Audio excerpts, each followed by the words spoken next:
Hi, everybody. Welcome to week 8. Can you believe at the end of this week we are going to be halfway through our course? It's kind of exciting. We're getting there.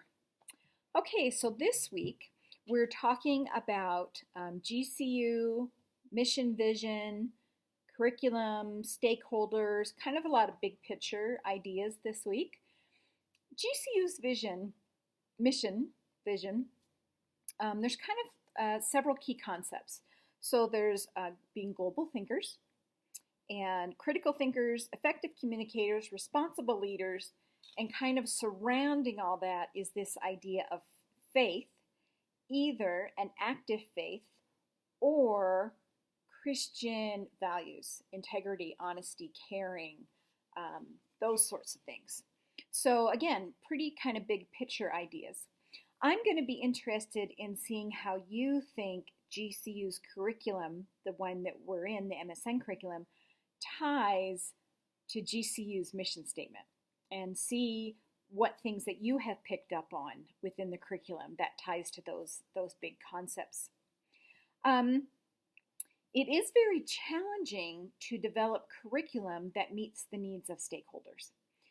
One thing with GCU is we are a Christian university. That's something everybody needs to know about when we come in. So we want to we want to live by Christian values. We want to present a Christian perspective or worldview, but you don't have to be Christian to attend the university, and we don't want to alienate people. So it's a little bit of a balancing act there. So let's talk about meeting the needs of stakeholders a little bit. So it used to be back in the day that hospitals and other healthcare facilities said, hey, we need nurses that can kind of hit the ground running, minimum orientation, they can just jump right in. So that was that stakeholder group. But then we have our nurses who maybe don't want to work in one specialty the rest of their life, and we're trying to prepare nurse generalists who can work in a variety of areas. Well, if you're trying to prepare a nurse generalist, but people want new grads to hit the floor running, there can be a little tension there, right? And I think most institutions now know that new grads come with a certain background of knowledge, but they need a longer time to be able to really tune that into a specialty area, med-surg, ICU, OB, home care, whatever, that they need a little more fine-tuning in whatever area they're eventually going to work. So that was a good thing. And then we've got, well, yes, I want nurses to be able to function in a healthcare setting, but we also want them to be able to look at healthy populations, community health.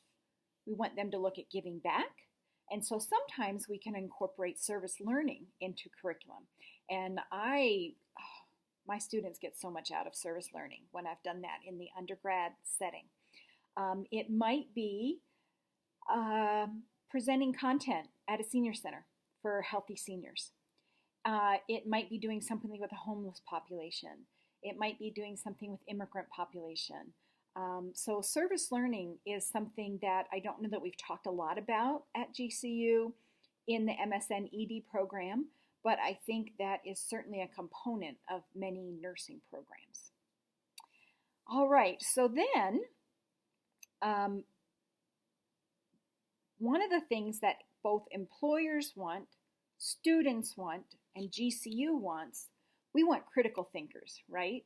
So we want people who aren't just memorizing things, who can't just do basic application. We want them to look at the whole picture and really select the best strategy. We want evidence-based practice use, but we've also got to combine that with clinical reasoning, right? So there's all these components. So I want to talk a little bit about this week, about how we're addressing that in nursing curriculums, and talk a little bit about concept-based learning. And with concept-based learning, and you got to forgive me if we've talked a little bit about this already in this course. I don't think we've gone into it in depth, so we'll see. But concept-based learning is learning to think about taking care of groups of patients, types of patients, looking at similarities and not looking at the difference in every single little thing. Let me just give you an example. There's a bunch of ways to do concept learning, base learning. But let's say that we're looking at cardiac patients, okay? So a couple different ways we can look at cardiac patients is maybe in one med surg course, we can look at care of the patient with acute chronic cardiac problems. And in one course, we can maybe look at patients with chronic cardiac problems. And so we would be teaching students, what do I do for any acute cardiac patient? What do I look for any chronic cardiac patient? What are the things that immediately need to come to mind? Because as I'm doing assessments, I'm ruling in things, I'm ruling out things. I'm trying to figure out where the symptoms are coming from, and what factors need to be addressed that can make this patient better or that are causing complications or causing deteriorations, right? And then when we introduce these concepts about thinking how to take care of a cardiac patient, then we use examples. Then we talk about individual, maybe pathophysiology examples.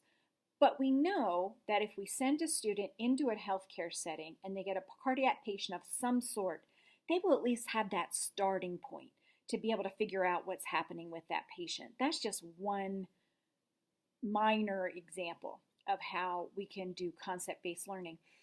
Concept-based learning also has threads that go out through the curriculum, okay? So maybe ethics is a concept thread that goes through the curriculum. Healthcare disparities might be a thread. Professionalism might be a thread. There's all sorts of things. Oxygenation might be a thread. Circulation might be a thread. And it's learning to look at big picture, look at this area in general. How can I start out addressing it without memorizing every single little detail of every single possible diagnosis that there is out there? And this is a bit of a change because I know when I went to school, there was a ton of memorization. Critical thinking was thrown in there, but there was a ton of memorization. And then each year we would add more and more and more and more, and our curriculums would just explode with information that we were trying to cover rather than doing more deep teaching and critical thinking preparedness. We were adding more things to memorize. Okay, so I'm going to include a couple things. There's an article, Concept-Based Curriculum, What's All the Buzz About? And the University of Kansas has done a lot with concept-based curriculum. I'm going to include a PowerPoint about selecting concepts to use in a concept-based curriculum. And so, in addition to talking about stakeholders and mission and meeting various needs and priorities of different groups, in addition to that, we're also going to talk a little bit about concept-based learning and maybe the pros and cons. So I'm going to throw up some information about that. Maybe you'll find out some more about it, and we'll have a good discussion this week. Let's see, this is week 8, so you will have an NEPD due again this week, and I will get to find out more about how you're doing in your practicum. Oh, one fun thing I just wanted to share with you. If you ever have a chance to do this, it's cool. So yesterday I was actually on TV for a little bit. We have just a local program here in Salt Lake City called The Place, and they just do small snippets of all sorts of things in the community, maybe somebody promoting something, maybe a service available, all sorts of things. Anyway, I went on the show to do a little segment on what school nurses do to keep kids healthy in school, and what parents can do to work with them and that sort of thing. It was a blast. And the thing was, it's a live show, so no chance for second takes or anything like that. But it was really a lot of fun, and I think nurses need to do more to try to get out there what we really do, because so often nursing is misunderstood. So if you ever had a chance to present anywhere, even on TV, it can be kind of fun. All right, guys. I'll see you in the main forum.